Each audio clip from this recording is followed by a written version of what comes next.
China, 1966. Thousands march on the Square of Heavenly Peace in Beijing. China was in a state of emergency. Known as the Red Guards, fanatical youths were spreading fear and terror throughout the country. They'd been called to take part in the great Proletarian Cultural Revolution by China's sublime leader. Mao Zedong undoubtedly bears responsibility for millions of deaths. For him, people were human material that had to be sacrificed to attain the appropriate political goals. For the man from Hunan, any means designed to achieve a successful revolution in a China shaken by civil war was legitimate. Born into a farming family in provincial China provinces, Mao Zedong rose to become the great chairman of the Chinese Communist Party. Mao Zedong became an icon and united the country to create the People's Republic of China. In the years that followed, the great leader resolutely defended the power he had acquired. The use of arms was commonplace. It was a case of life or death, and when power was involved, he was absolutely ruthless. Mao soon freed himself from dependence on Soviet dictator Joseph Stalin and adapted to the requirements of realpolitik. He opened up China to the West and paved the way for this country to become a global economic power. To achieve this, Mao accepted not only the Red Terror, but also the destruction of civil society, a trauma from which China still suffers today.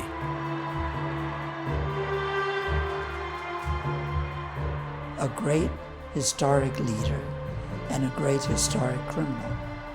These two sides, as a leader and also as a man who did terrible harm.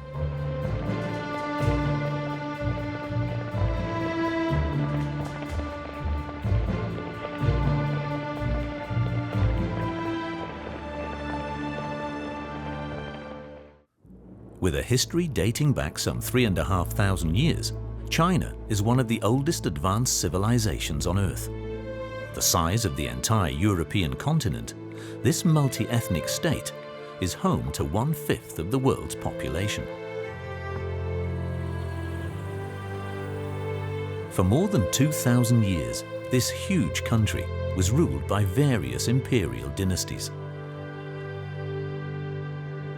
Isolated from the common people, its emperors ruled China from the Forbidden City, an extensive palace complex in Beijing.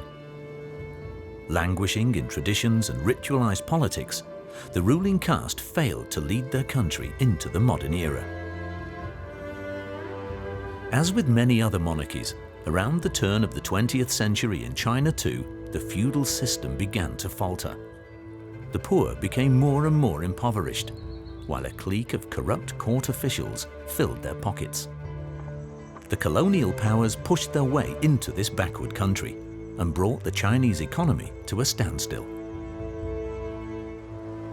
Soon, huge areas were suffering from grinding poverty. In the early 20th century, famine and epidemics spread like wildfire. When I first got to China, and when I was working in the United Nations Famine Relief Program, the average life expectancy was 31, 32 years. 25% of all babies born died before the end of their first year.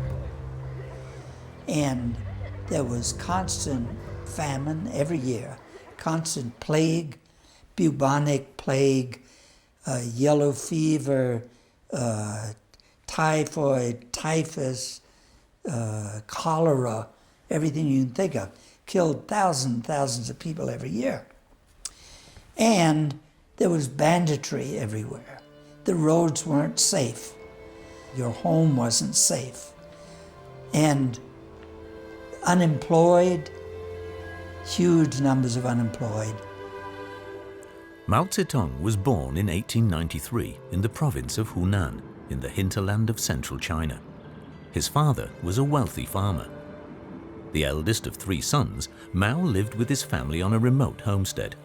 News of the emperor's death only reached this area 2 years later. His father made sure that Mao enjoyed a comprehensive school education, but the young man felt no desire to become a farmer. He grew up in the countryside where he enjoyed a privileged position. He never knew hunger. His father wasn't a capitalist, but he was still a wealthy farmer. So the family never suffered. Mao had the privilege of an education, but it was what he wanted. In fact, he had to fight to overcome resistance from his parents. In the end, they removed all barriers to his education, and his father footed the bills. What Mao read politicized him. He was given books on steam engines, books on electricity, books on new things that made him wonder why his country didn't have them. Then, of course, as a student, he took part in all the discussions on colonialism, on independence, and on the founding of the First Republic. Finally, in autumn 1911, the revolution came. The 5-year-old emperor, Pu Yi, was to be forced to abdicate. Mao joined the anti-imperialist forces. In January 1912, the Republic of China was founded. Pu Yi abdicated. But the young state was weak. Soon the huge empire sank into chaos once again.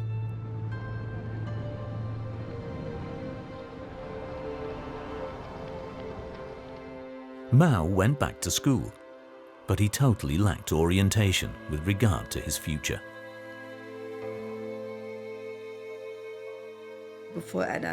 Mao had enjoyed training to become a teacher. Before starting his teaching seminar, he had withdrawn to a library for a few weeks and read absolutely everything he could get hold of. He also applied for a place at a wide range of colleges, from soap making to whatever, say economics. But he was never good at languages. At those universities, he would have had to speak English, but that was beyond him. So he continued his search, and when he found the teaching seminar in Changsha, it was just right for him. At the school, there were plenty of progressive teachers with Republican ideas. Mao believed the newly founded republic was in danger. The tottering nation had come under the influence of a wide range of powers.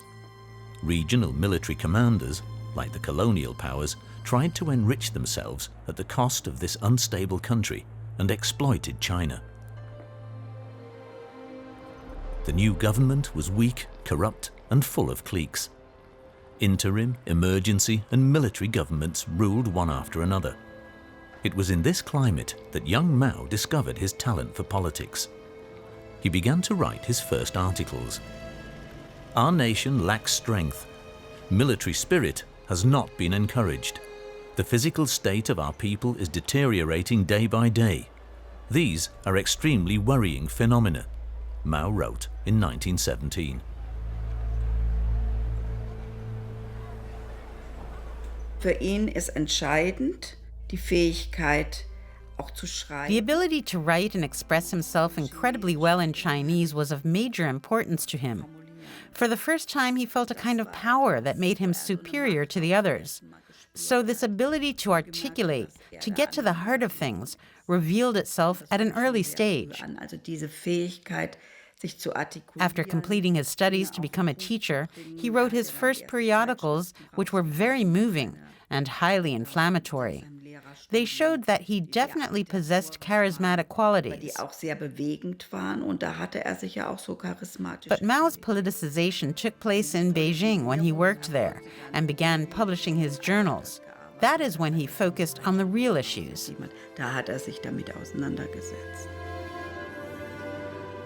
In 1918, Mao went to Beijing to study. And it was here that he met intellectuals who focused on Marxism. For the first time, he also came into contact with the trailblazing political writings which were to vastly change the 20th century. Mao selbst hat sich ja geweigert, ins Ausland zu gehen. Mao refused to go abroad. Unlike many others, he never visited France or the Soviet Union. But he had spent many years training to become a teacher in Beijing and had worked in a library. For the first time, he had read theoretical writings, but only on a rudimentary basis, of course. Virtually nothing, it must be said, had been translated into Chinese. The works of Marx and Engels were not translated until the 1950s. Before then, only sections had appeared in translation.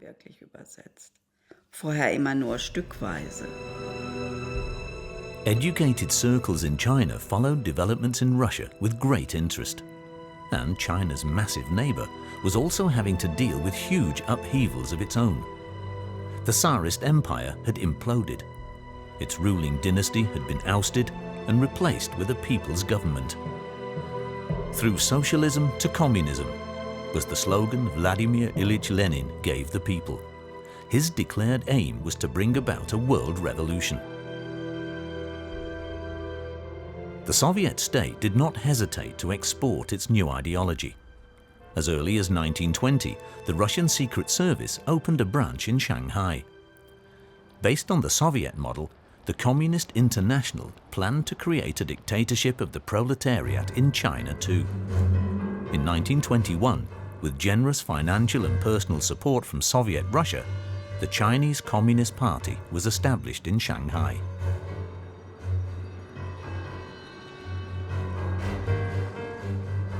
Mao Zedong gave up his job as a teacher and became a professional revolutionary.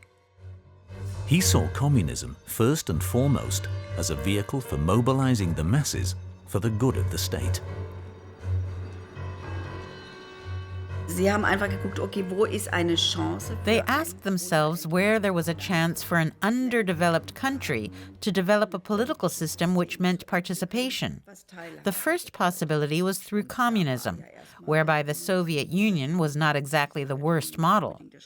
Originally, when the party was founded, China's communists had been an insignificantly small group. The party only gained appreciably in size over the course of its long conflict with the nationalists. To pacify the country, initially the communists joined forces with Kuomintang, the National People's Party led by Chiang Kai-shek. But when the communists began to plan Soviet republics in China, the alliance collapsed, and the two parties became enemies.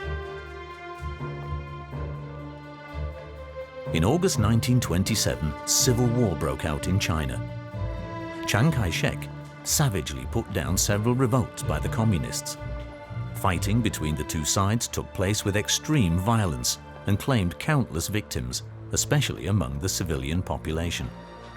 Massacres occurred in several major cities.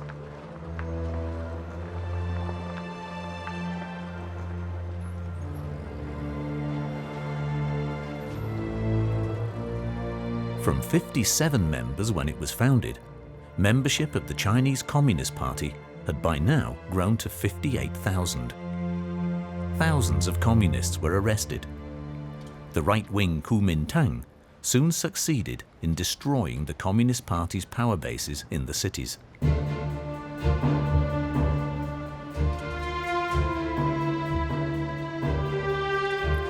Mao, who had gone underground, now had a fighting force of 5,000 men. His aim was to get the peasants on the side of the communists. The peasants were easily the most numerous section of the Chinese population.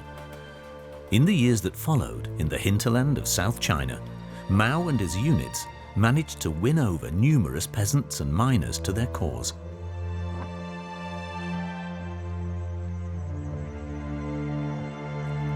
The current upswing of the peasant movement, Mao wrote in 1927, is a true sensation. In every province in China, hundreds of millions of peasants will rise up, as restless and fierce as a hurricane. And no power, no matter how great, will be strong enough to resist them. They will burst all their shackles and storm forth.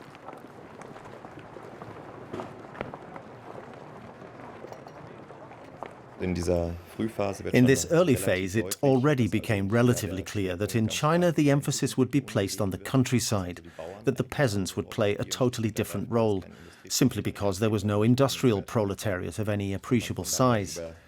So the party wanted to spread the revolution by organizing peasants and peasant associations. There was also a clear difference regarding the role of the superstructure, the ideology, the mass line. It was decided that ideas from the people would also be taken up, that not everything would be predefined in elitist fashion, but that there would be give and take, alternation between top and bottom. So, in the final analysis, it sounded as if there was the possibility of criticism of the party from outside. It would have been unthinkable in most of the other communist systems for the people or for various groups to exercise criticism of excesses by the bureaucracy or something similar. Those are things you would never find in the Soviet Union. Communism thus received its Chinese stamp. News of this arbitrary change of direction did not go down well in Moscow. The new Soviet General Secretary, Joseph Stalin, ruthlessly persecuted every conceivable rival within the party. Stalin sought to gain influence in China and had invested a great deal in the Chinese communists. He had hoped for a more obedient comrade than Mao Zedong appeared to be. But Mao asserted himself. He was steadily progressing towards the leadership of the Chinese Communist Party.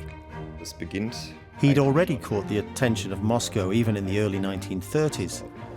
The Soviets noticed the success he was having every so often in his strongholds. But Mao was only ever one player amongst several who were being built up simultaneously by Stalin and the Comintern. There were also trained cadres even in Moscow, who were also in view. In fact, there were lots of factors involved, like Mao's military and strategic achievements along with the errors of the previous party chairman.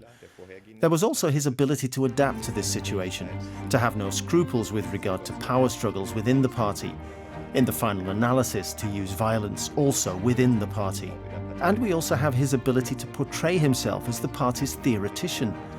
In the late 1930s, Mao wrote a series of theoretical articles which, on the one hand, made him not only the movement's thinker, but on the other hand, also a practical revolutionary leader. In this respect, he combined Stalin and Lenin in one person. In 1931, south of the Yangtze River, Mao founded the first Chinese Soviet state. His comrades in arms saw his potential and bowed to his claim to leadership. One of his first military commanders, Zhou Enlai, remained faithful to Mao throughout his entire life. Before coming to power, when he was struggling to get the peasants to support the revolution, to win power, he was the best listener that I ever heard. Marxism for him was only a tool, an instrument to drive the Chinese revolution to success. He was not at all interested in political theory as theory. So he would make it up as he went along to meet what he perceived as the needs of Chinese reality. That was the thing about Mao that put him ahead of all the other Chinese leaders. Mao's closest colleagues were Zhou Enlai and Zhu De. For 7 years, they fought a guerrilla war against the Chinese nationalist forces of the Kuomintang. Mao was now starting to make a name for himself internationally. Mao was first mentioned by the London Times newspaper in 1929 in a report from its Shanghai correspondent. The name Chu Mao has been notorious on the borders of Fujian and Guangdong for 2 years now. He has twice been driven into the mountains, but there he proved too mobile to be captured. But with the first signs of détente, he came back down and devastated the plain. Chu Mao calls himself a communist. Wherever he goes, he turns to the peasants and tells them they must destroy the capitalists and bourgeois elements. Yet he himself, the Times wrote in 1927, is the worst bandit of all.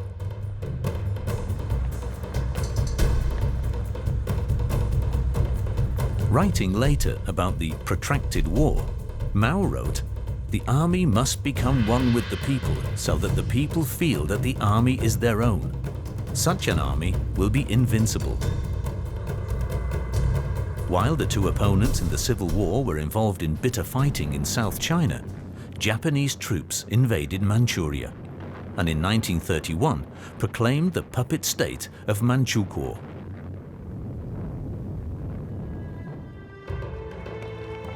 Finally, in 1934, Mao's troops saw themselves encircled by the more powerful nationalist forces. Retreat was inevitable. So around 86,000 people headed west. The leadership group around Mao decided to make for Yan'an, near the Soviet-controlled border region. The men who took part in this long march were a motley crew. When you look at the leadership groups, you find a fair number of once privileged figures, wealthy farmers or at least landowners. But the troops they led were a wild assembly of former bandits, mercenaries and soldiers, but also idealistic young men and women, more and more of whom had joined the party from the towns and cities. Originally, though, the leadership had grabbed all the fighters it could. Kämpfer, der man habhaft werden konnte, in irgendeiner Form zusammengeschlossen. The Long March became Mao's strategic masterpiece. In contrast to what propaganda has since claimed, it was primarily an escape towards the northwest. The retreat, through more than 10,000 kilometers of almost impassable terrain, took a whole year, during which time Mao finally succeeded in gaining acceptance as the leader of the Chinese Communist Party.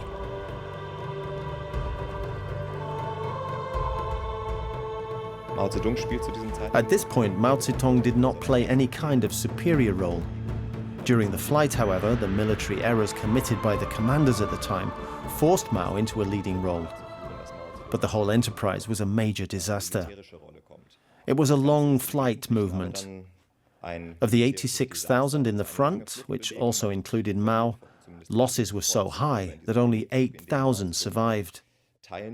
However, thanks to Mao himself, a legend was created that a group of resolute fighters, mainly men, because only a handful of women took part in the Long March, would succeed in defying all resistance in order to build a new and glorious future for China. Dass es denen also gelingt, all diesen Widerständen zu trotzen, eine neue, glorreiche Zukunft Chinas aufzubauen. The Communists set up their headquarters in the remote upland plain in Yan'an. Despite the enormous losses they had suffered, it was here that Mao Zedong became the role model for an entire generation.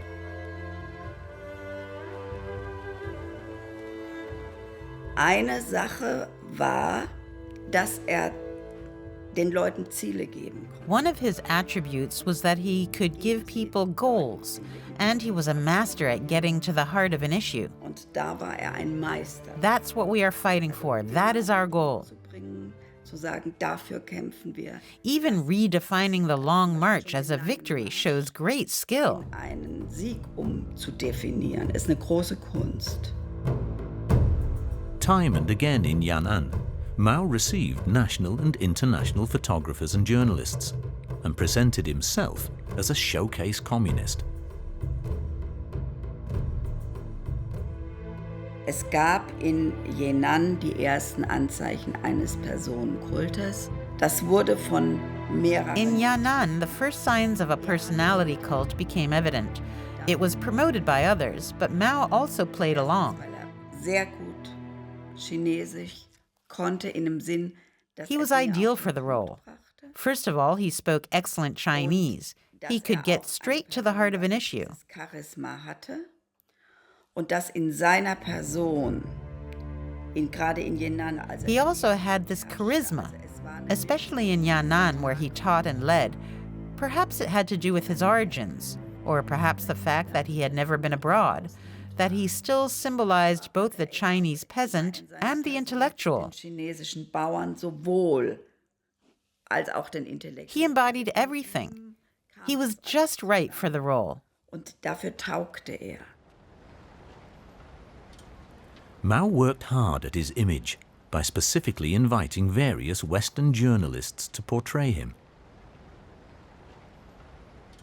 Young American Sidney Rittenberg, who came to China in 1944, was fascinated by Mao's aura. He had an aura. He attracted people because of the aura of being the leader. But the main attraction was the power of his mind, his ability to analyze and to formulate. He could formulate very complex political issues in very simple, popular language. Mao succeeded in winning over the rural population with cautious reforms. For the first time, portraits of Mao were soon to be seen on the walls of houses in the villages and on public buildings. Schools were named after him. Yan'an became a place of pilgrimage. The base in the barren upland valley grew constantly. Amongst other things, the comrades managed to survive economically because of their extensive opium poppy fields, which guaranteed around 40% of their income. Very few of the party members knew anything about communism. 2/3 were illiterate. Mao's educational concept bound them to him and the party politically and socially. Later, the time in Yan'an was glorified as the communist model era. Es schien, und es war wahrscheinlich anfangs auch in Teilen, ein anderer Lebensentwurf. It seemed like a different life. And in certain ways, at first it was different from what was possible in the towns where the Kuomintang held sway. A modern democratic China really seemed to be emerging as a microcosm. And that was attractive. This suddenly gave many the chance to express themselves, perhaps to restore a certain form of literature, to live this equality between men and women. That made it attractive. The fact that people also began informing on one another and that restrictive political issues were suddenly introduced is another story. They said that could be freedom, that could be a new China. But as propaganda, it certainly achieved something. Das könnte ein neues China werden. Insofern hat es als Propaganda durchaus was bewirkt. In this communist enclave, many experienced democratic participation for the first time. Even the more educated on the Long March received ideological education and were urged to do physical work. At the same time, however, Mao also initiated the first purges in the party to free it from spies and bad elements. Those who confessed, sometimes under torture, were given the chance to improve. Mao also had critical remarks and writings persecuted. Yet his appeal remained undiminished. Young idealists flocked to Yan'an from all over the country. People like Jiang Qing, a 23-year-old actress from Shanghai. Sie ging als überzeugte Kommunistin nach Yan'an, wenn man die alten Fotos sieht. She went to Yan'an as a convinced communist. These are old photos, but you can see how attractive she was. She was an actress whose moral conduct was, for the first time, very loose. The party leadership was not at all happy to see Mao in a relationship with this woman. But he followed a straight line. It could really have harmed him in those days. But all he said was, "I'm going to do it. I'm going to marry her." They had a daughter together. He put his head way above the parapet. But politically, she backed him to the hilt. She was a highly emancipated and very resolute woman. Politisch bedingungslos zu ihm gestanden. Aber sie war auch eine sehr emanzipierte, sehr konsequente Frau. In 1939, Mao married Jiang Jing, who, in return, had to promise not to engage in politics in public. Mao's fourth wife was not daunted by rumors of his constant womanizing. I know that some of the reports on his womanizing were grossly exaggerated, but apparently he always had a mistress, at least one. But the only woman I ever saw him with, except at dances, was Jiang Qing, his wife. You know, I never saw any real warmth between the two of them, but he was an aloof person.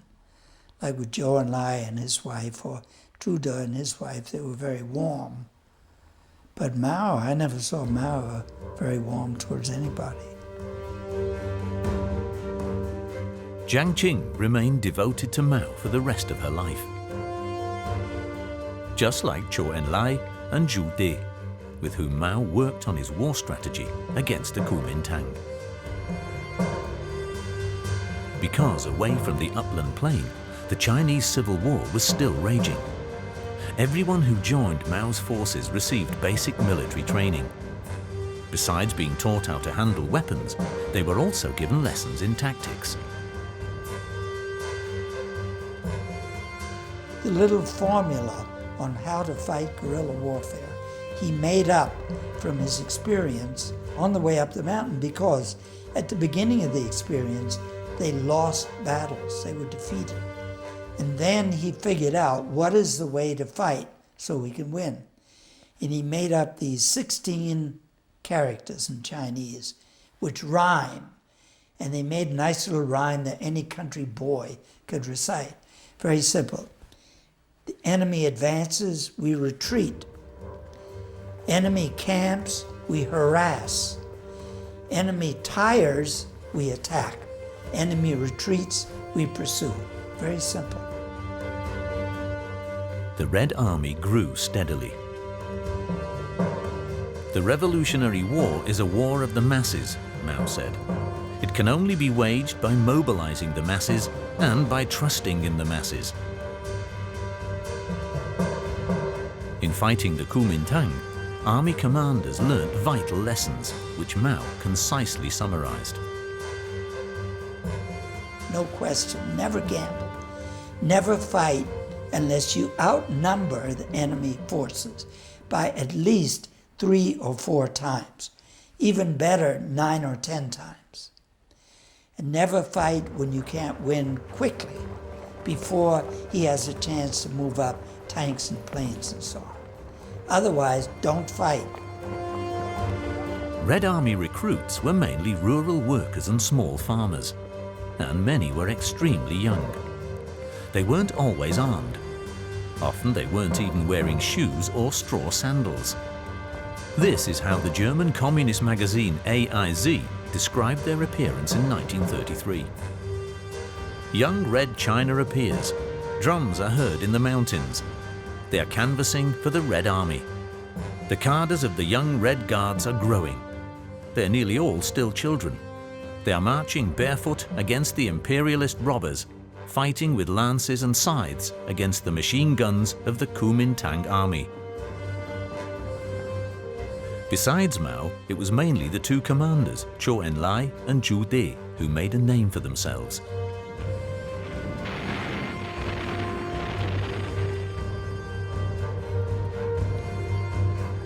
In 1937, the harrowing civil war had already lasted for more than 10 years. By now, the Red Army consisted almost entirely of infantry. Contrary to what the propaganda claimed, time and again people deserted.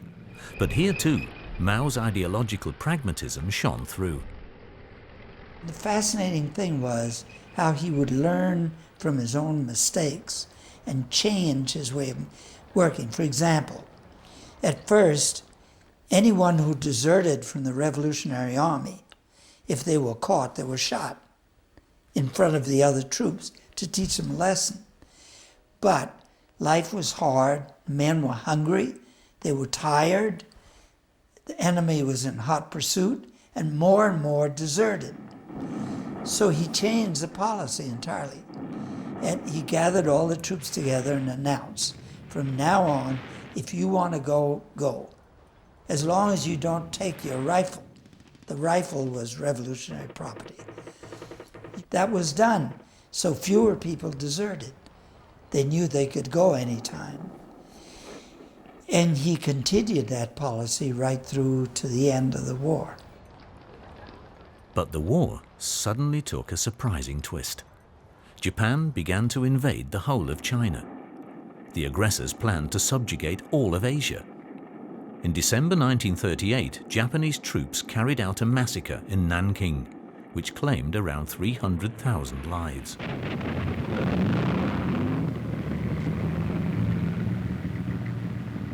Mao's and Chiang Kai-shek's 2 hostile camps joined forces to repel the invaders.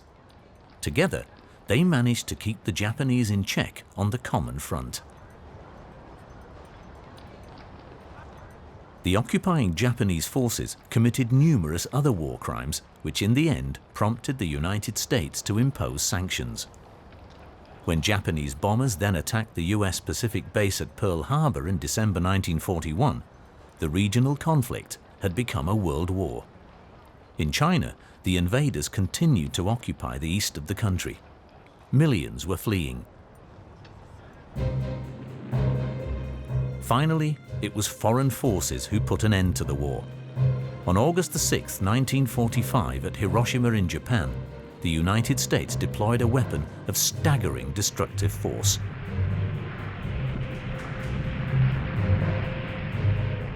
Three days later, a second atom bomb was dropped over Nagasaki, claiming 100,000 lives. On September 2, 1945, Japan surrendered unconditionally. Chiang Kai-shek saw himself as the victor.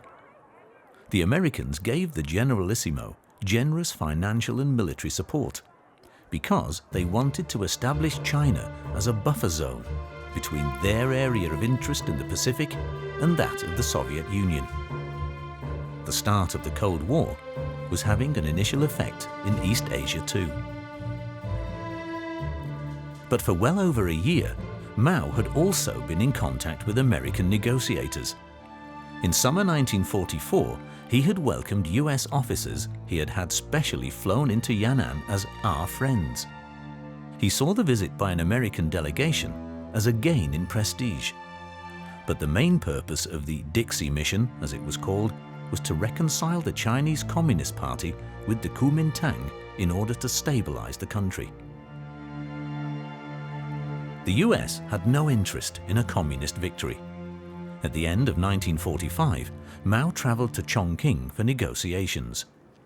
I think it's one of the tragedies of history that Mao several times tried to get help from the United States to bolster him against Stalin, and we turned him down. Then in 1946, I twice translated messages from Mao. Same message. In 5 years, we expect to be in power over all of China. And when that happens, we want normal relations with the United States for two reasons. First, because after World War II, you're the only country that has the money to give us construction loans. Two, we do not want to be unilaterally dependent on the Soviet Union, because while they're our comrades, in many basic viewpoints, we do not share their viewpoint. So we'd like to be able to deal with both worlds. And we turned him down. We slammed the door in his face. The US government sympathized with the Chinese nationalists and wanted to stabilize Chiang Kai-shek's regime. A final American attempt at mediation actually led to a ceasefire. On Mao's behalf, in the presence of George C. Marshall, who later became US Defense Secretary, Zhou Enlai signed the document. It was planned to establish a coalition government comprised of various parties. But shortly afterwards, the two arch-enemies broke their alliance. In autumn 1948, Mao planned his decisive campaign against the Kuomintang. The war between Chiang Kai-shek and the Chinese Communists was close to being decided. 300 kilometers north of Nanking, nearly 600,000 Chinese national troops were surrounded. Fierce fighting was taking place on all fronts. The civil war took a fateful twist for the Kuomintang. Many of its troops defected to the communists. The leadership of the right-wing Kuomintang was regarded as corrupt and unscrupulous. 1 million soldiers had already surrendered. The spoils of war taken from the government troops included heavy machine guns from Russia and weapons from Czechoslovakia.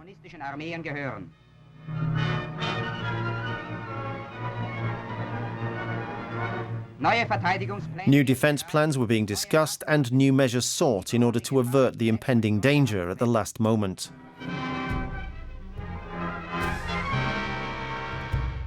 The new tactic employed by the People's Liberation Army, as the Red Army now called itself, was to reconquer China's major cities. In order to win through, like here in Shanghai, the nationalists were absolutely ruthless. Anyone who was even suspected of being a communist was summarily executed.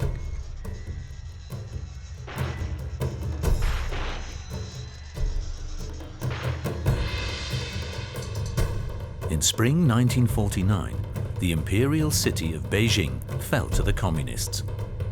People's Liberation Army troops then headed south and registered one success after another. Many foreign nationals left the country in panic. Army commander Lin Biao had already taken the whole of Manchuria. By now, the People's Liberation Army consisted of more than 1 million battle-tested soldiers, and it also had heavy weapons. The Kuomintang forces, however, had been virtually wiped out. Shanghai was one of the last cities to be conquered by Mao's army.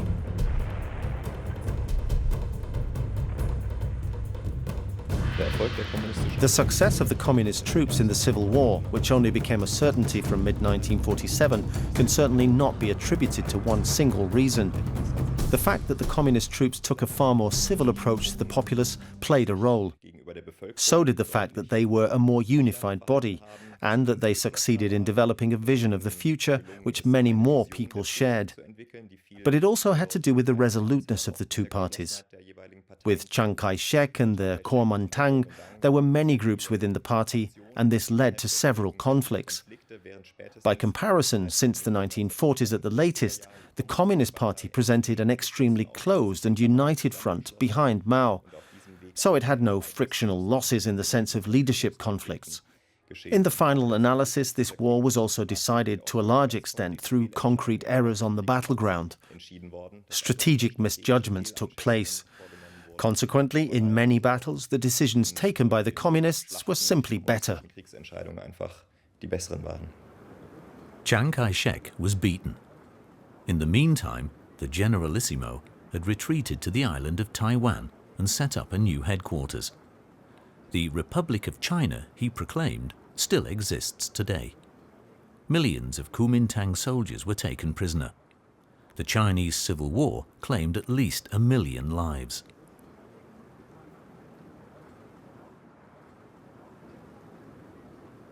The glorious entry of the People's Liberation Army into Beijing, staged in perfect propaganda style. Mao Zedong had finally won the battle for China. But it would still take a few years before all areas of this huge country were under communist control.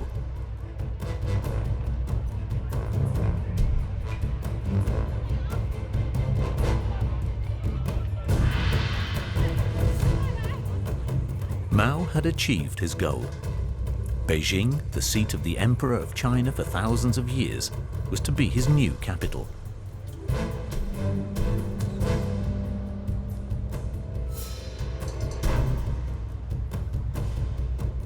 Standing in a captured US Jeep on March the 25th, 1949, the victorious revolutionary leader entered Beijing.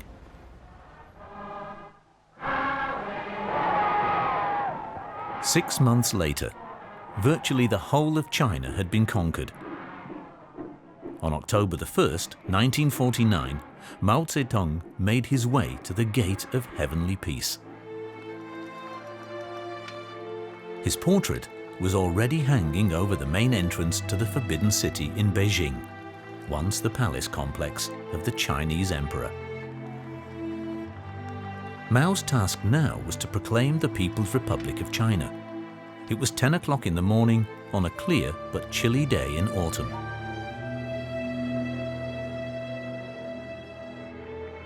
Around 100,000 people witnessed the historic moment.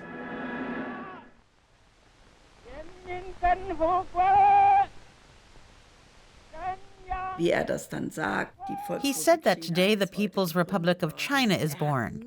But what he never said, nor is it written down anywhere, is what he actually felt at that moment. What was going through his head? We have no idea. What impact had all those victims had on him? For decades, he had been surrounded by people fighting and dying, by people who were starving. How do you handle that? You must be able to shut your mind to so much, and it must make you very hard and ruthless. Ja, glaube ich, rücksichtslos wird man. From now on, 1/5 of mankind lived under Mao's rule. In 1949, when they first set up the People's Republic, Mao Zedong said lots of things that have been forgotten. But one line he said was not forgotten. He said, "Today we Chinese have stood up. We will never again be humiliated and bullied by the great powers. We take our place as an equal in the family of nations." That was powerful because Chinese had been humiliated for over a century, and now their national pride was back. And all this was connected with Mao and the Communist Party.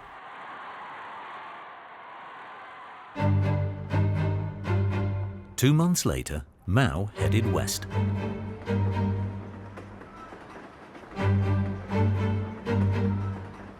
First, he was received in Moscow by Soviet Foreign Minister Vyacheslav Molotov.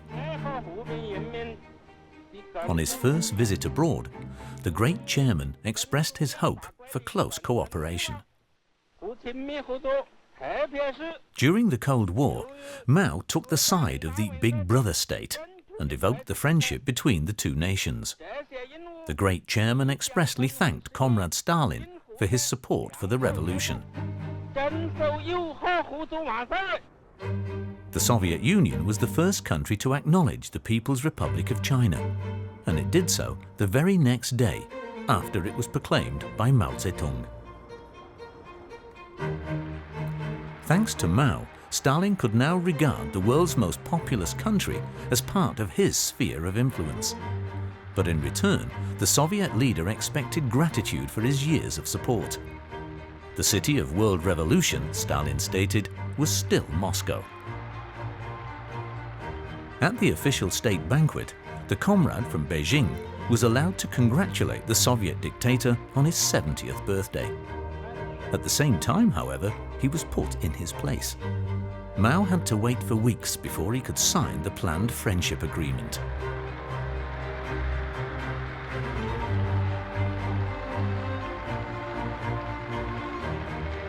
It was not until February 1950 that China's new premier and foreign minister Zhou Enlai was able to sign the extensive cooperation agreements. The atmosphere between the two communist dictators, both of whom were present, could not have been frostier. Stalin saw Mao as a rival of equal stature because Mao wanted China to become a world power.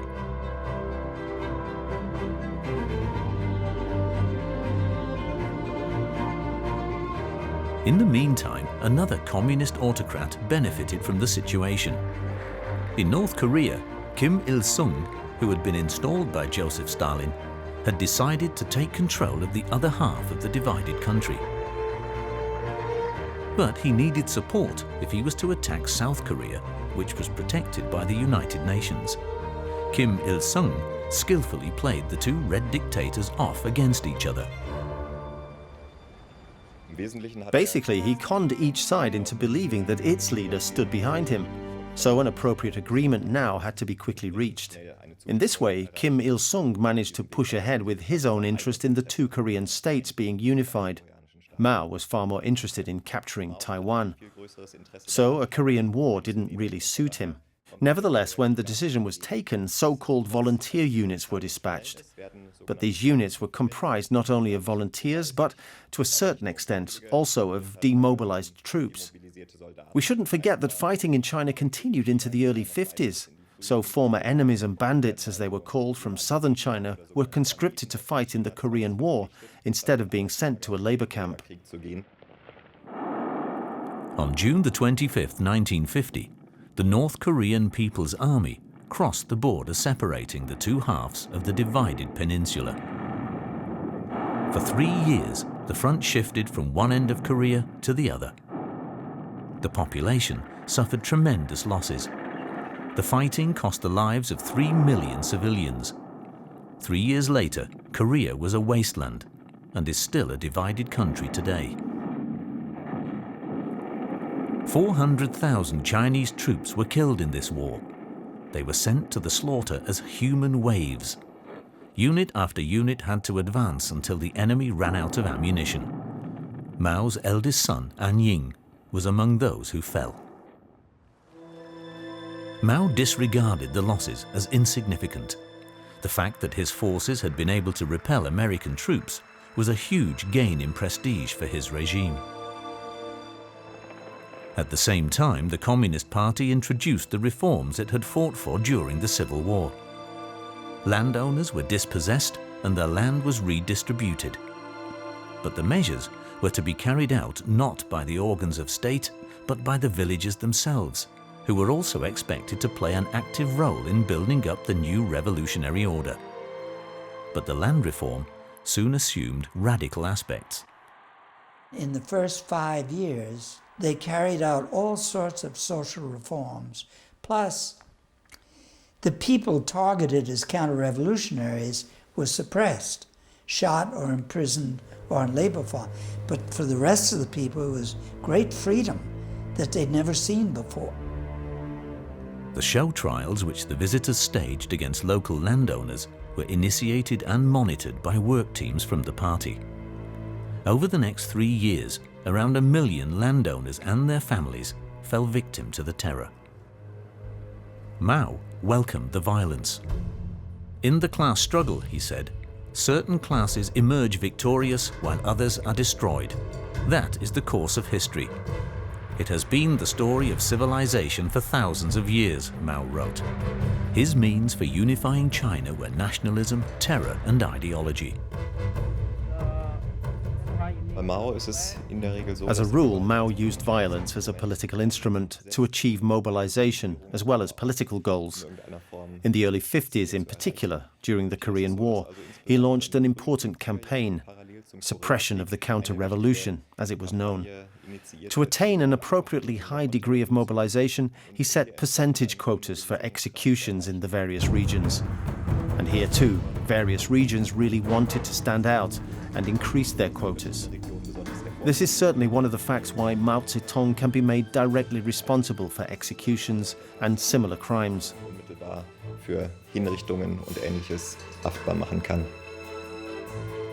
Within 6 months, more than 700,000 people were executed. At least 1.5 million Chinese disappeared in labor camps.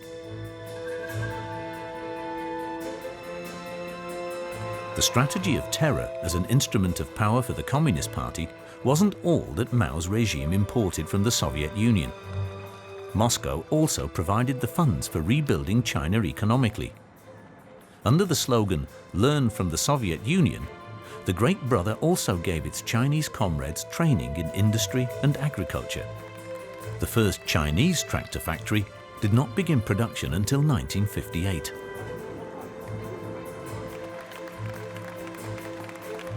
Mao was the great helmsman who was to guide the young nation through the dangerous waters of reconstruction. His word was law, he had critics removed. Mao adopted an autocratic style of government right from the start. Very few dared to contradict him. They looked at him as the person who knew what to do. The slogan you kept hearing over and over was, when we follow Chairman Mao's instructions, we win. When we don't follow them, we lose. Looking back at their past history, we won the war because we applied Mao's strategy and tactics. And now we'll build the country the same way. In summer 1953, at the end of the Korean War, the Chinese leadership presented the first 5-year plan in line with the Soviet model. Prisoners from the penal camps were also required to perform forced labor for reconstruction. In addition, step by step, the private economy was to be nationalized, along with Chinese agriculture. Gradually, the land and the means of production in each village were to be nationalized. Mao demanded diligence and contentment.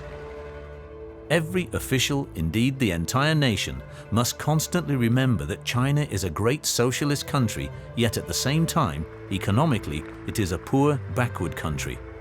That is a huge contradiction, and several decades of hard work will be needed, the great chairman wrote, to make our country rich and powerful. He reckoned it would take between 15 and 18 years to build up a socialist economy.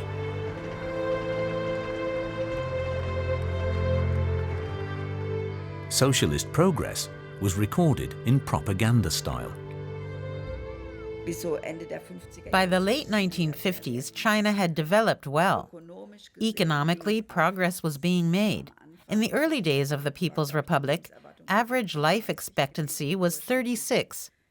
But by the late 50s, it had already risen to 50 or 60. People no longer starved. Although the level was still poor, life for everyone was steadily improving. Immer besser.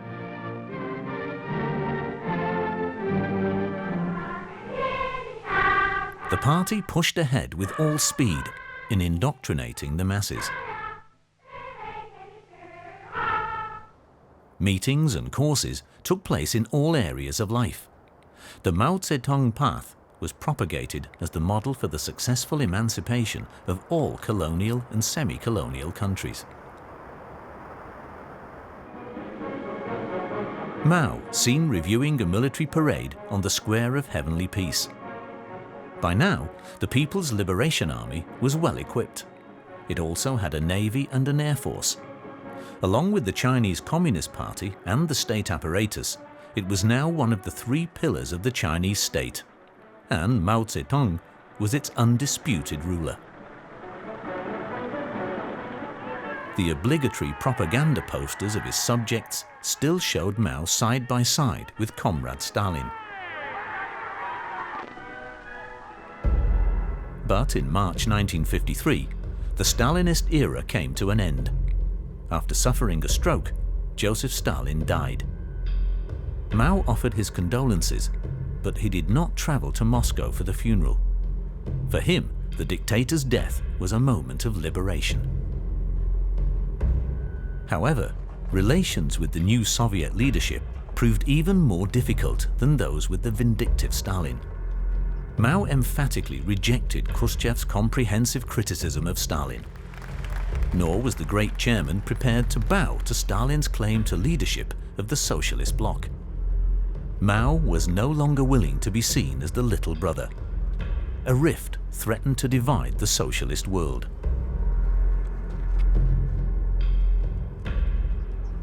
He used to say in Chinese, 我是无法无天的. I have neither heaven nor law. As far as nothing can stop me, nothing can control me. But I didn't realize how seriously he meant that. At the Communist Party's 8th annual conference, Mao once again stressed the principle of collective leadership and called for abuses to be criticized in public. Yet only a year later, he had critical scientists and intellectuals ruthlessly persecuted. The prisons and labor camps filled up. In autumn 1957, the Red Dictator proclaimed a new economic campaign, the Great Leap Forward. He changed 180 degrees. His mind became full of fantasy, and he dreamed impossible dreams. And he launched these huge programs of social reform, like first the Great Leap Forward, which changed the lives of literally hundreds of millions of people, peasants, farm people, when he knew himself that he did not know what the results were going to be. One of the first, and at the same time most bizarre campaigns which the great chairman ordered as part of the Great Leap Forward, concerned China's sparrows, which were allegedly devouring too much grain. Hundreds of thousands of Chinese, from 5-year-old to the elderly, were mobilized to get the plague under control and thus save tons and tons of grain. 2 billion sparrows were killed in China, with unforeseeable consequences and in extremely unorthodox ways. Dann hat man mit Trommeln und Lärm haben Millionen von Leuten so viel Lärm. Millions of people made so much noise with drums and in other ways that the sparrows couldn't land or feed. They just fell exhausted from the sky. It was like some apocalyptic vision. But of course, they no longer ate pests. So we're talking about cycles which no one understood. The other factor is that people were now easy to mobilize. It was a skill Mao and his party, the way they were organized, had from top to bottom. But the consequences of the Sparrow massacre assumed dimensions which could no longer be assessed, and that had a huge impact. In der Konsequenz plötzlich Dimension aus, wo man überhaupt nicht überblickt hatte, was hat das im Ganzen für Auswirkungen. Insects and pests multiplied out of hand. To combat them, China had to import sparrows from the Soviet Union. But the Great Leap Forward campaign was aimed primarily at the peasants. They were to make China one of the richest and most progressive countries on earth. The main function of the Great Leap Forward was for Mao to overcome the inequality between urban and rural development. And that was the basis of the idea that if the peasants could not be brought to industry, industry could be taken to the countryside. Clusters could be formed, and in this way agriculture and rural areas industrialized. It was his attempt to stop this unequal development and also to counteract the abatement of revolutionary fervor. Mao was very critical about the growing institutionalization and bureaucratization of the power structure. He had seen the danger of capitalist, as he called them, or revisionist features reappearing. So he wanted to keep the revolution going on a permanent basis. Through large-scale operations like the Great Leap Forward, public enthusiasm seemed promotable, and at the same time, support for the rural population could also be provided. 90 million Chinese became steelworkers. Mao had primitive furnaces built in every village. Peasants left their fields to fetch coal, hammer ore, or to sort scrap. Old tools and cooking utensils were melted down. I worked on a backyard steel furnace. My wife worked on another steel furnace. You know, it was pots and iron fences and so on. It was cooked down and we raked out the so-called steel. It looked like black mud.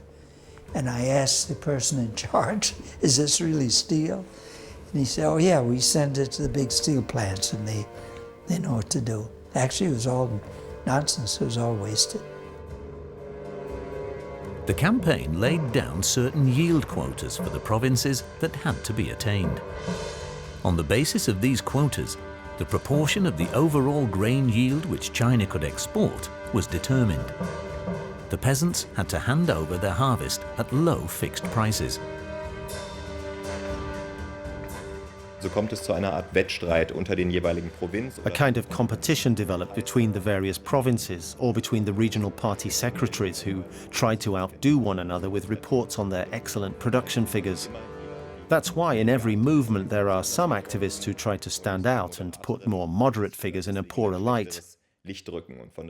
That's also why in the party press one top report follows the next. But those who only figure in a fraction of the reports, the grain yield reports for instance, are thus under enormous pressure to justify themselves. Suddenly they even find themselves seen as class enemies. And that's how the spiral comes into being of totally fictional reports being passed on. Because of quotas that were set far too high, villages were forced to surrender what they needed to survive. Agriculture collapsed. Winter 1958 saw the start of the Great Famine. China experienced the worst hunger disaster in human history. Up to 40 million died. The big question this raises is, how much did the party leadership know and how much did Mao himself know about the true state of things in the countryside? Here it can be said that China has always had two forms of public knowledge, and it still has today. There is the party press, which never reports on anything bad or negative. Then there is an internal sphere where, for example, newspaper correspondents have assumed a kind of information duty. Or it might be party secretaries who have passed on their appropriate observations to the party leadership via all possible channels. You can also see that even during the Great Leap Forward, reports of famine in certain regions were passed on. It's not that the party leadership had no idea of such effects in specific regions. It's just that from a certain point in time, this was accepted. And although Mao was informed about the errors that had been made, in the final analysis he decided to make an example and give the Great Leap Forward yet another thrust, which then led to millions of deaths. Natural disasters made the situation even worse. Famine in the north and serious flooding in the south of China destroyed the harvests. To escape the hunger, thousands fled to the British colonies of Macau and Hong Kong, where soup kitchens had been set up. At first, however, the world public learnt nothing of the true dimensions of the catastrophe. Huge quantities of wheat were imported into China from Australia and Canada, but the United States had imposed a trade embargo. From 1961 through to the 1970s, China had to import more than 6 million tons of wheat every year. The great helmsman ignored the horrific reports. The Great Leap Forward was turning into a disaster of apocalyptic proportions. At the same time, like here on the border with Hong Kong, foodstuffs from China continued to be exported to neighboring countries in order to secure the foreign exchange needed to pay for the enforced industrialization of China.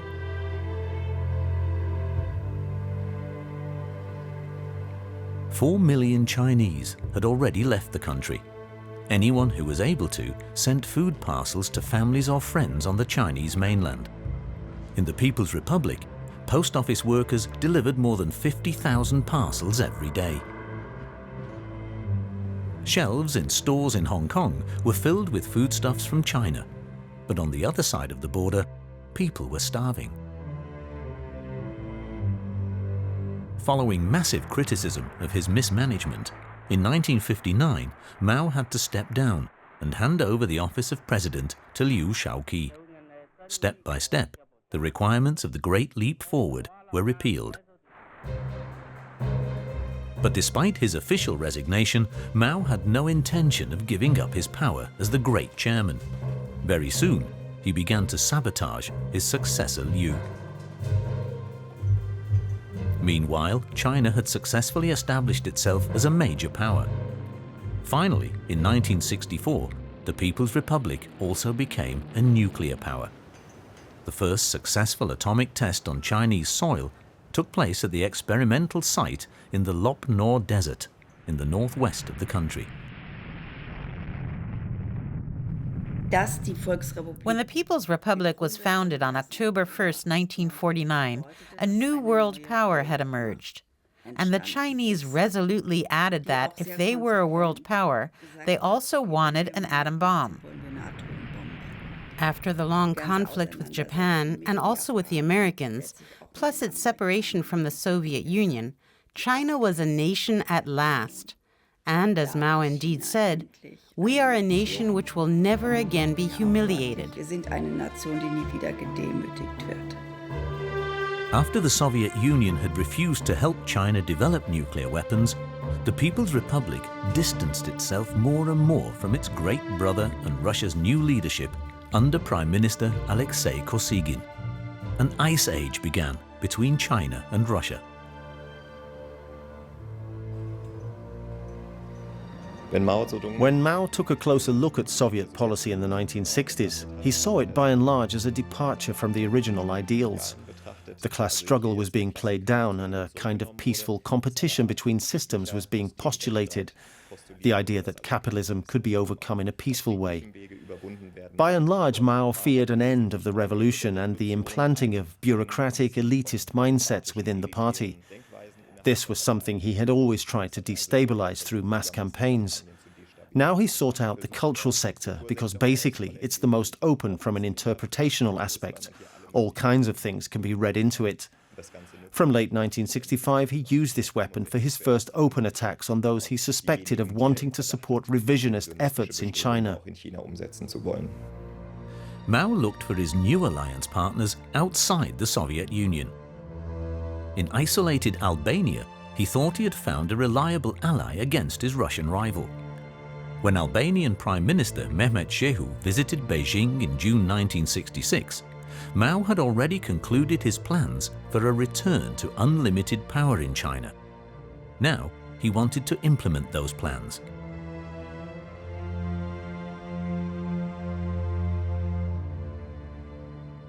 In July 1966, Mao reported back on the world stage with a massive publicity coup.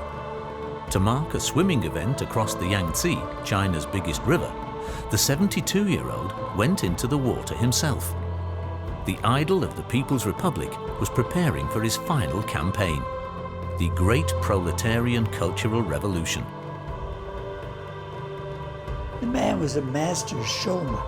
Nobody's sure what's going to happen. Where is Mao? He disappeared for about 6 months. Not heard from, seen. The American press was reporting he's probably dead, and they don't want to announce it, or very sick. And all of a sudden, he appears on the front pages of every newspaper, looking like life eternal, in his bathing suit with a towel. He'd just flown the Yangtze, his hand up, saying hi to everybody. Hey folks, I'm here, and I'm in good shape, and I'm in charge. And then immediately he came back to Beijing and took charge. Mao utilized the high esteem in which he was still held thanks to propaganda. Under the guise of staging an ideological line battle, he was planning a coup from the top. On July the 18th, the great chairman arrived unannounced at party headquarters in Beijing and let the great chaos begin. Then he comes back to Beijing. He has a meeting of the political bureau in which he says, in our Constitution it's written, people have the right, freedom of speech, freedom of press, freedom of organization, and so on. It says all the socialist countries have this written in their Constitution. Not one of them has ever carried it out. Don't you think it's time we carried it out? And for the first time, the contents of this meeting were leaked out to the people all over the place. So that was all they needed, really. He's back and he's overturning the whole show. He's bringing us freedom. On wall newspapers, Mao announced everywhere that teachers and education politicians in particular were spreading bourgeois ideas. These wall newspapers at Beijing University called on students to combat these counter-revolutionary revisionists. On every street corner, flyers were distributed or slogans of Mao hung up. At bookshops in the university quarter, works by the great chairman sold like hotcakes. Rebellion is justified, he told the country's youth. Mao's stipulations were to replace the traditional code of values which had previously characterized Chinese society.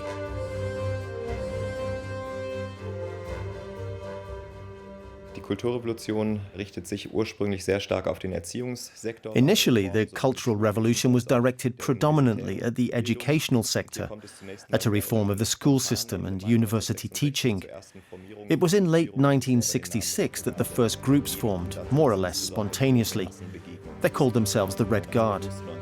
Then it was mainly the great mass movements of August 1966 which ensured that everything became a national phenomenon emanating from Beijing.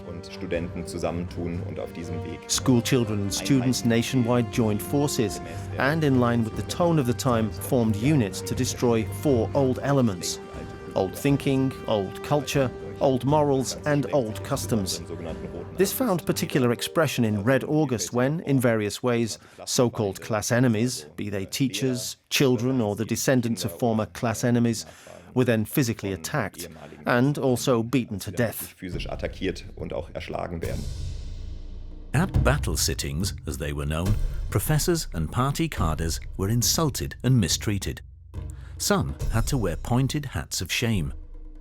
The Red Guards roamed the city looking specifically for delinquents named as such by Mao's staff. Soon the entire country was in the grip of his hysteria. The fanatical gangs didn't even stop at torture or manslaughter. Many people felt terrified. For example, I remember a high school teacher. There came a knock on the door one night, and he opened the door and two of his students stabbed him to death. Right there and there. So things like that happened. It was a time of terror. And the Red Guards called it Red Terror. They would form a circle around an official and threaten him, and if he was frightened, they would say that he's not a real revolutionary. He should not be afraid of the masses. If he wasn't frightened, they'd say this guy's okay.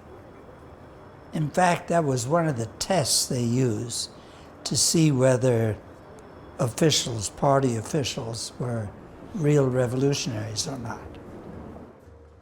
Anyone the Red Guards found to be unsuitable was lucky to escape with their lives.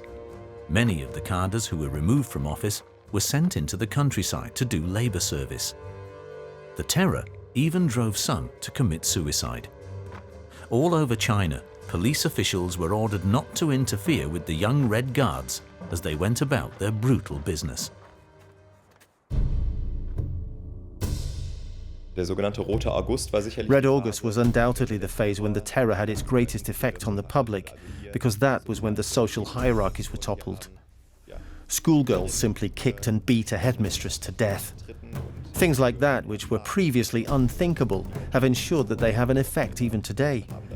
But the majority of victims of the Cultural Revolution only occurred in the period from 1968 to 1970. And by then it was no longer a case of spontaneous violence by Red Guards, nor was it the result of conflicts between rebel organizations. Once again, it was mainly state campaigns designed to screen out and execute enemies. In Feinde ausgesondert werden sollen und hingerichtet werden. In Harbin, in Manchuria in northern China, press photographer Li Zhensheng saw how a crowd of spectators was assembled outside the city to witness the public execution of alleged counter-revolutionaries. No one intervened.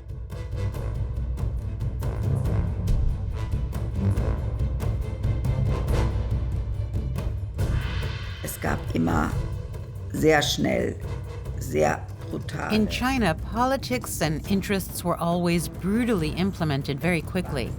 After all, that was one of the hallmarks of this society. China has a long tradition of engaging in conflicts through violence.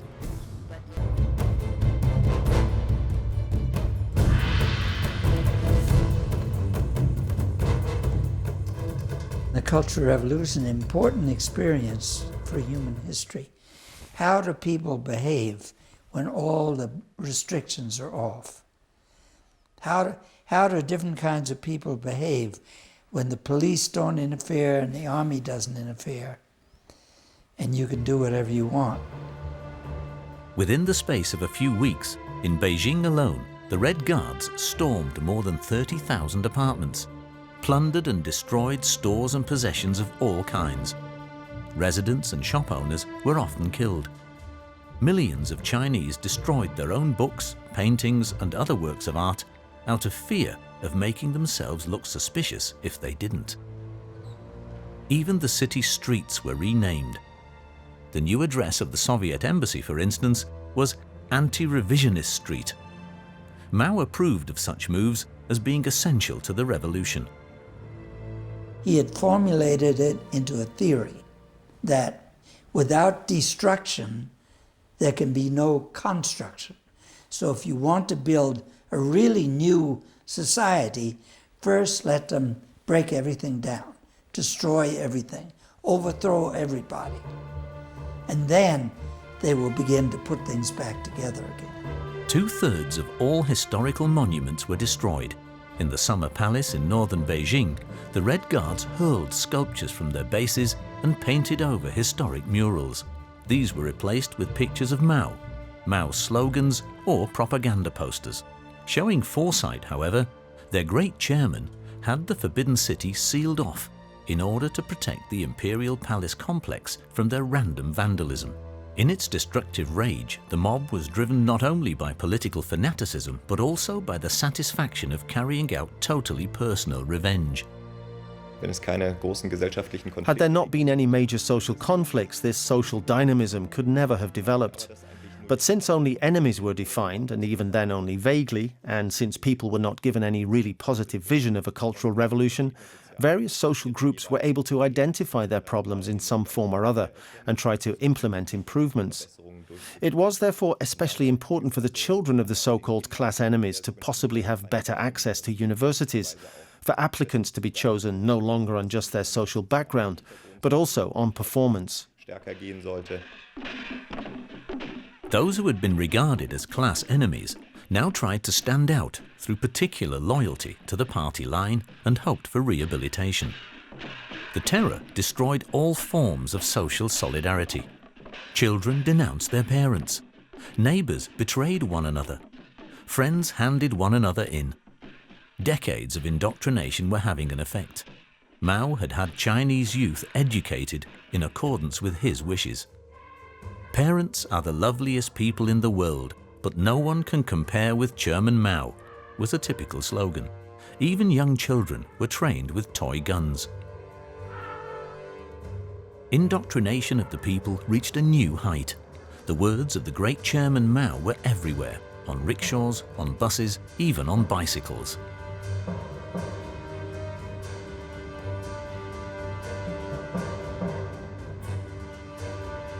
For easier use, something else also became part of the revolutionary routine of every Chinese: the Little Red Book, also known as the Mao Bible, presented Maoism in handy pocket format.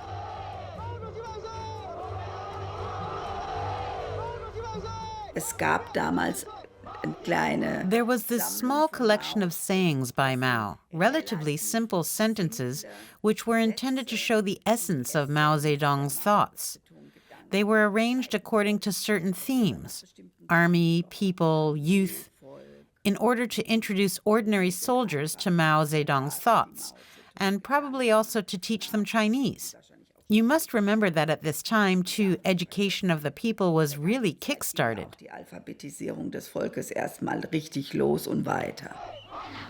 Among the students in the Red Guards, the Little Red Book quickly became a cult object. It was actually a product that wasn't thought up by Mao himself. It came about through chance and as a result of this political climate of ritualization of the study of Mao's writings. It had happened more or less accidentally, but it fitted in well with the time. In early 1966, the book was still banned. You couldn't buy one anywhere. So it was a product the young wanted because it was hard to get hold of. It also had a revolutionary style to it with this nice red cover in its handy format. It wasn't until the second half of 1966, in fact, that the book could be obtained in any form at all.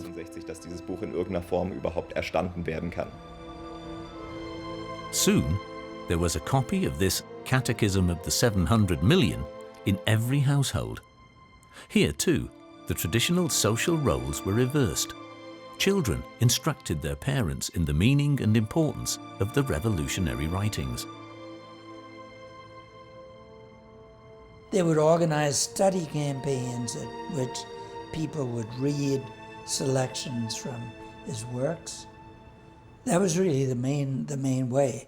Under the party's guidance, every factory, every government organization, every farm co-op would have study sessions where they studied extracts from his work. That, I think, was the main source of influence. The Mao cult began to take on the appearance of a religious ritual. The words of Chairman Mao Zedong were learnt off by heart. At the start and end of each working day, workers bowed to a picture of the great chairman with the honorary title of the Red Sun. Even business letters began with quotes from Mao. Maoism permeated every level of society. Mao's messianic doctrine was to be spread to even the most remote province. Here, a group of young Red Guards are on their way to a remote village. They struggle to carry the equipment they've brought with them. The villagers welcomed the arrival of the young Red Guards because news rarely reaches this part of the world.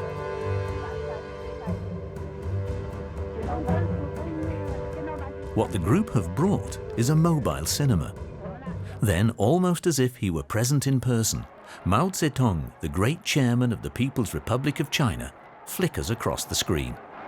This is how many villagers saw their head of state for the first time.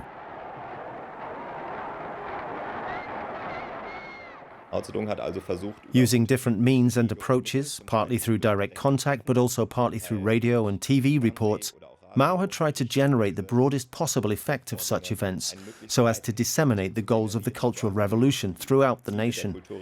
He was quoted as having said that during Lenin's lifetime too few people had actually seen the Russian leader, and that as a result, revolutionary elan had cooled too quickly. So Mao tried once again to present himself as a revolutionary icon, to stir up the young revolution, and ultimately to use the leadership cult as a kind of charismatic mobilization against the party itself. In other words, no longer primarily via the Youth League or state media, but through this direct movement and a form of leader-allegiance relationship, basically to energize the revolution. Im Wesentlichen eine Dynamisierung der Revolution zu bewirken.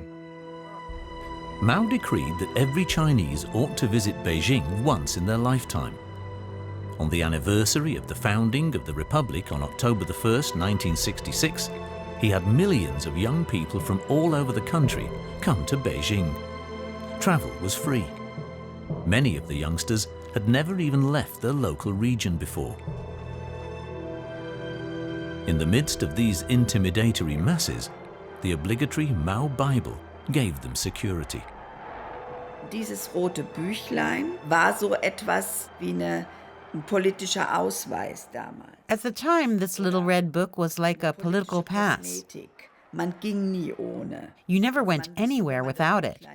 It showed you were of a certain political persuasion. Und deswegen war das eben auch so ein. So it was also a sign. When the first mass meetings took place on Tiananmen Square with the Red Guards, everybody waved their little book. So many young people who had come to the capital from the suburbs and the villages experienced it. The rallies were incredible. Newspapers reported on events as if Mao had appeared as a saint on Tiananmen Square. In Zeitungen, als ob Mao auf diesem Tiananmen wie so eine Heiligenerscheinung ist. Mao watched the masses as they marched past and found his power intoxicating. Power does things to people, particularly because he was the overwhelming leader, and most of his colleagues, I think, were not able to criticize and control him. There was no real collective leadership. They talked about it, but he towered over the others. A decision that was adopted by the Central Committee of the party, he could veto. So in that kind of situation, I think a leader easily gets more and more full of pride and arrogant, and he doesn't think he needs to listen. Power corrupts. And by the time of the Cultural Revolution, he was already like a madman.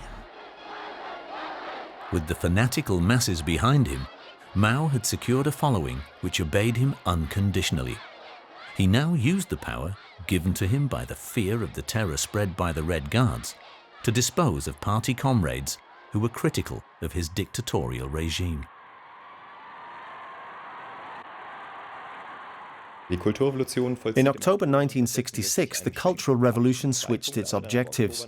From now on, its main focus was directed more and more against leaders within the party. So the movement was becoming increasingly opposed to party institutions. In this way, the fundamental organizational principles of the state were being questioned. Mao had deliberately made provisions for this. He was hoping that new forms of political organization might emerge, which would then enable him to keep the revolution going. troublesome officials were arbitrarily accused of being revisionist, political thieves, or spies. The witch hunt drove some party members to suicide. Many were arrested or disappeared without trace. Liu Shaoqi was also toppled and died in prison. It was some of the same leaders, but most of the original leaders were no longer there. More than a majority of the original Central Committee were overthrown. Of the original leaders, only ones left, besides Mao, were Zhou Enlai, Mao's secretary, Chen Boda, Kang Sung, maybe one or two others. The rest were all gone. By October 1968, 2/3 of the Central Committee had fallen victim to the political purging. Mao had triumphed. Es ging da wirklich zur Sache mit Waffengewalt. Violence was common. It was about life or death. And Mao was absolutely ruthless, of course, when power was involved. Vielleicht nicht unbedingt selbst. He might not perhaps have been physically involved himself, but he did stir things up and let things run that led to violence. War absolut ein Machtmensch. He was an out-and-out power seeker. He always knew which people to use to consolidate certain power structures and to back him and protect him. Gefestigt haben, ihn abgefedert haben, ihn geschützt haben. They included his wife, Jiang Qing, an ardent supporter of the Cultural Revolution. Mao had achieved his goal. The reformers had been neutralized, and he himself was again at the center of the action. The great chairman no longer needed his young pioneers. Many of his supporters were disappointed in Mao. I thought this was the most worthwhile thing possible. I did everything possible to support them. And I didn't realize, of course, that Mao was using them as a battering ram to overthrow his opposition. And when he found that he could not control the young people, he just sent them out to work in the villages, and that was the end of it. The party sent 5 million young people out into the provinces to work on the land, together with several million cadres who were forced to work in rural regions. In this way, Mao solved two social problems with one move, that of the former Red Guards and their former victims.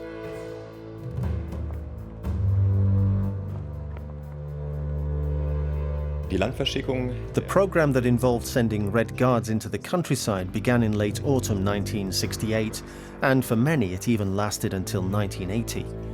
Basically, it meant that the mass phase of the Cultural Revolution was over. The Red Guards had served their mobilizing function. Mao was displeased that in no way had they managed to amalgamate and create new forms of political organization. Instead, they had mainly become involved in minor disputes. So he felt it was now time for the Red Guards to be re-educated through work on the land, to learn what revolution really meant. Thus, the Cultural Revolution, in a classical sense, was over.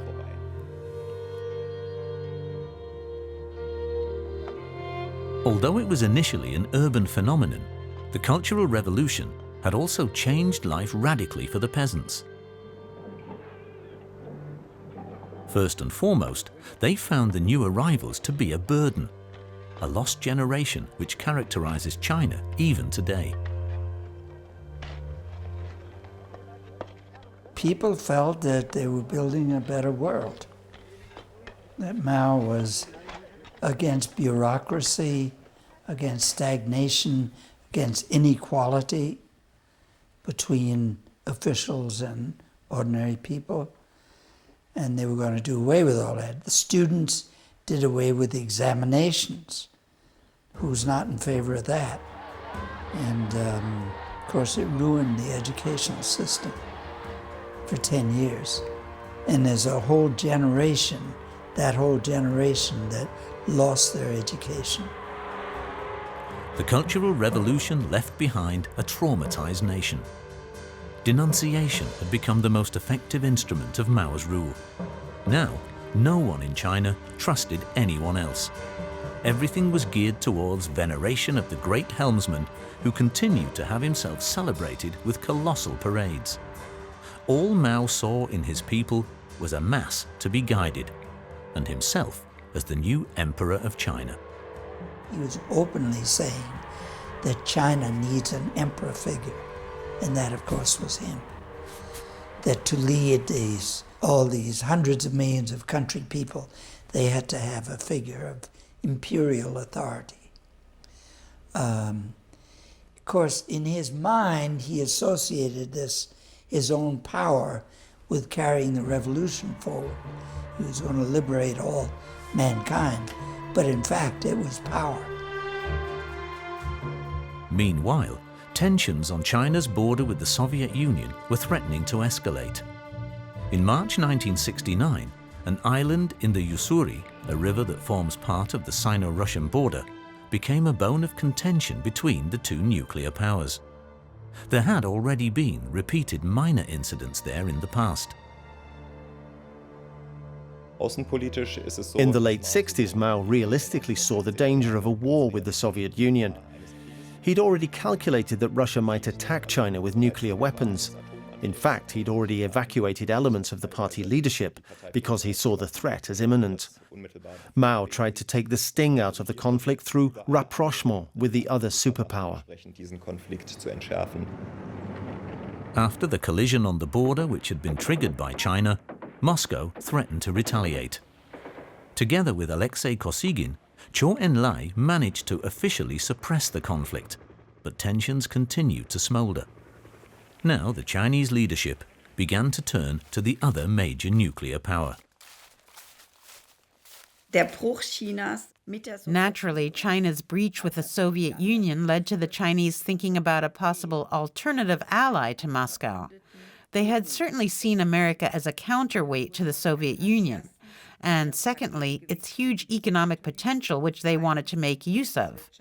Even today, Chinese communism is characterized not so much by clinging to dogmas as by the search for whatever can be useful to the country. The ideology is then altered a little to meet these requirements. Dann passt man ein bisschen die Ideologie diesen Erfordernissen an. Prime Minister and Foreign Minister Zhou Enlai was just the right man for such a change of course. On April 14, 1971, this cosmopolitan figure gave the first press conference in Beijing to which foreign journalists were also invited.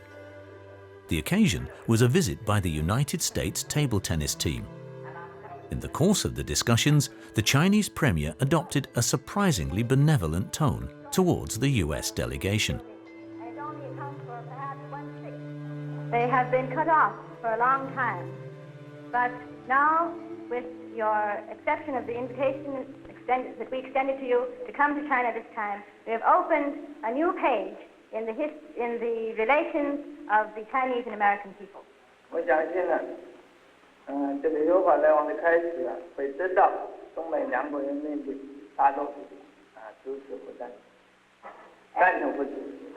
And I am confident that this beginning again of our friendship will, between our two people, will certainly meet with the approval and support of the great majority of our two people, and want to seek for the truth. The premier was one of the most respected and popular politicians in China. Zhou Enlai was, if you like, always the good face of Chinese communism. This was partly because he was extremely charming and cosmopolitan and could move with great skill in diplomatic circles. He was also highly reliable and worked incredibly hard. If you look at his work diaries and see what he accomplished, you wonder when he ever slept. What tends to be forgotten is that Zhu actually participated in all of Mao's major political decisions and also implemented them responsibly in a wide variety of forms. Mao Zedongs mitgetragen hat und in vielfältigster Form auch verantwortlich durchgeführt hat. In summer, Zhou Enlai established contact with Henry Kissinger, the US president's security advisor. America was also looking for allies against the Soviet Union. Together, the two men agreed on a visit to Beijing by President Richard Nixon. When, in February 1972, he became the first US head of state to set foot on Chinese soil, it was Zhou who received him, because Mao, the great chairman, now 78 years old, was seriously ill. Mao Zedong ist zu dieser Phase gesundheitlich relativ stark. At the time, Mao Zedong was in very poor health. Förmlicher Austausch, der hier stattfindet. Basically, it was a formal exchange which took place here, because the main talks were held between Zhou Enlai and Henry Kissinger. But even so, at least for the Chinese public, it was a difficult change of course to explain. The big upheavals which occurred in the early 70s in both foreign and domestic policy caused considerable doubt in the sincerity of the respective political lines, and thus mistrust in the ideology as such. That also went a long way to preparing the way for what today we know as reform politics. Auch ganz maßgeblich dann überhaupt das vor, was wir heute als Reformpolitik kennen. Mao's wife, Chiang Ching, was opposed to any type of reform. Nevertheless, in perfect publicity style, she received the leader of the West in her own environment, the Chinese opera. After Mao's death, she tried in vain to seize power as part of the so-called Gang of Four and reverse the reforms that had been introduced and prevent the country from opening up to the West. This rapprochement with the state's former number one enemy was also very hard to explain to the rest of the Chinese people.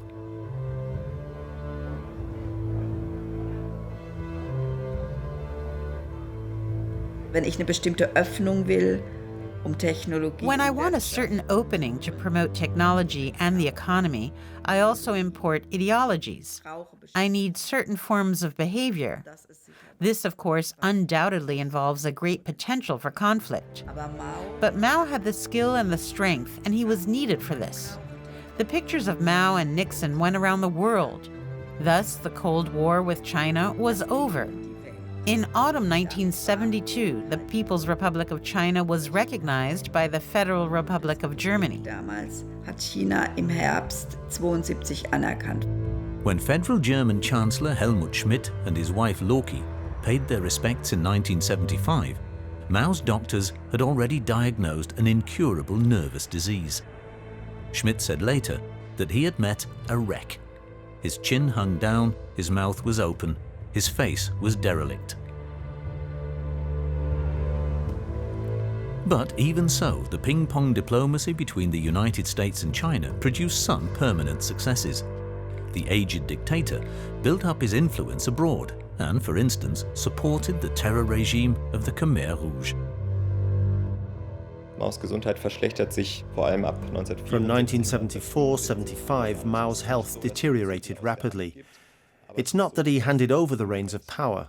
However, he had increasing difficulty making himself understood. In the end, it was only his nurse who could use sign language or some other form in order to make his utterances understandable. Als Torwächterin hier At times, Mao only expressed himself in written form. He would write short notes and in this way pass on any political instructions. But we can assume that before his death he was still politically awake and influential.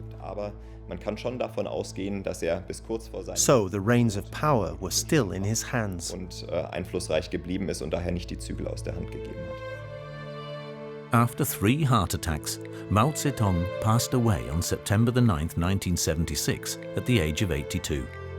His body went on display in the Great Hall of the People. Thousands dutifully paid their final respects to the great helmsman. Because of poor embalming, Mao's corpse had shrunk. But at the funeral, neither his widow, Jiang Qing, nor the other loyal participants showed any reaction. Even in death, the great chairman remained untouchable.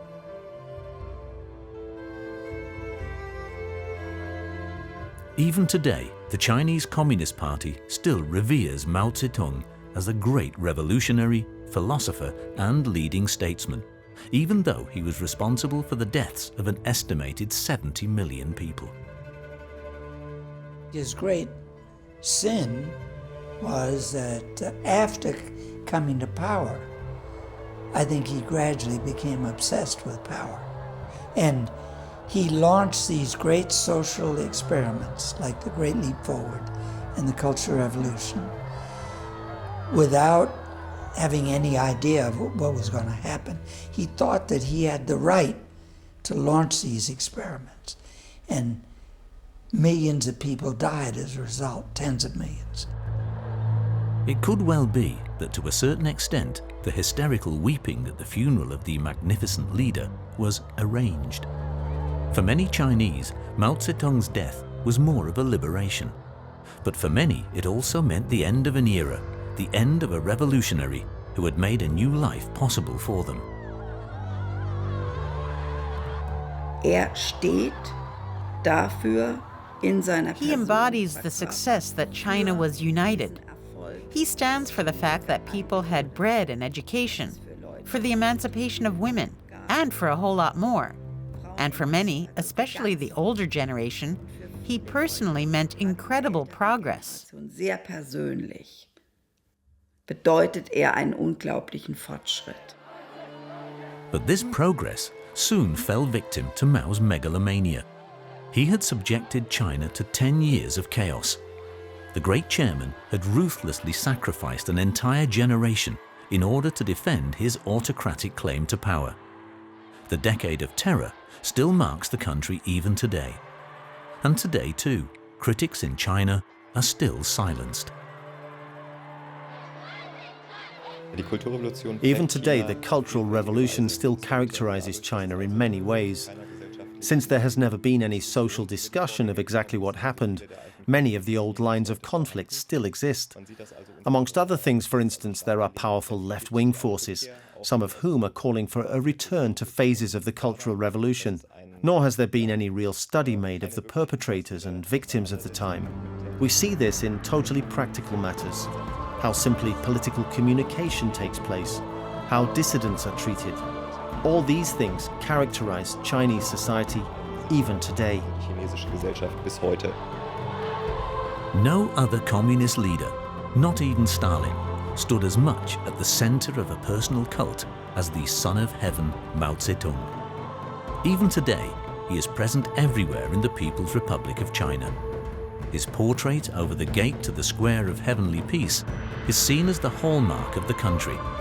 And that is something even the millions of human lives the dictator cost will not change so quickly.